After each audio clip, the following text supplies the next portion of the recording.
Now, a 17% drop in housing starts is quite significant. What's driving this decline? So definitely it is a significant decline. That being said, we're really looking at the month of October by its own. We like to look at a 6-month trend just because it gives us a little bit more of a constant or more general view of construction. And so it will not be affected by a large building being started basically in 1 month.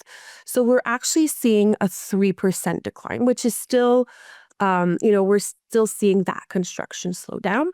And so there are a few stories that are explaining this, but I would say mainly it's two regions in Canada, Ontario and BC, that are kind of showing that more significant slowdown, mostly due to the condo market correction that is underway. Now, you mentioned Ontario and BC that saw the biggest slowdown. What specific pressures are builders facing in those provinces? So in these regions, we're seeing a lot of inventory building up. It's building up in the existing side, but also on the new construction side. And so it's very hard for developers to be able to sell those pre-construction units.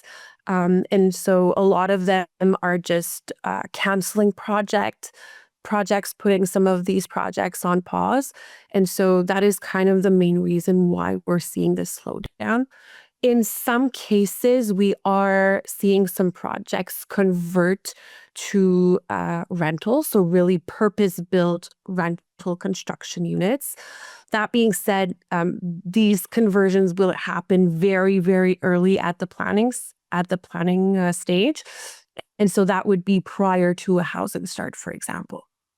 Now, on the flip side, we saw increases in places like Montreal, Calgary, and Edmonton. What's behind that regional strength? Yes, so in those regions, we're definitely seeing a lot more activity. One of the main reasons is the purpose-built rental segment that has just been driving that construction activity in these regions.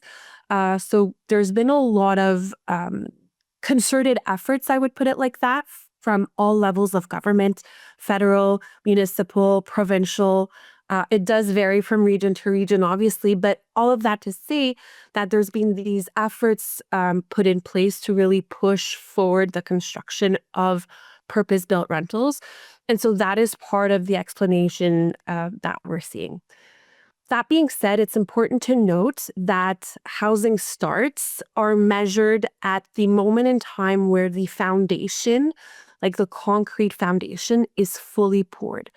And so what that means is that there could be significant uh, delays, if I could put it that way, between a decision to start a project and the actual housing start. And so the projects that we're seeing starting today or in October are basically the results of decisions that were taking months, even years ago. And how much of this national slowdown is tied to higher interest rates and financing challenges for developers? Mm, Exactly. So, as I mentioned, because of this lag between the decision a project is moving forward and the actual housing start, we are anticipating to see slowdown for the remainder of 2025 and in 2026. So, obviously, there's been this higher interest rate environment over the last few years, a lot of uncertainty as well on the economic front since the beginning of the year, a lot of trade uncertainty. So many, many different variables and factors that are impacting the sentiment, the confidence basically of these developers, of these businesses. So with that in mind, we could anticipate to see a slowdown, a more general slowdown, I would say, for the remainder of 2025 and into 2026.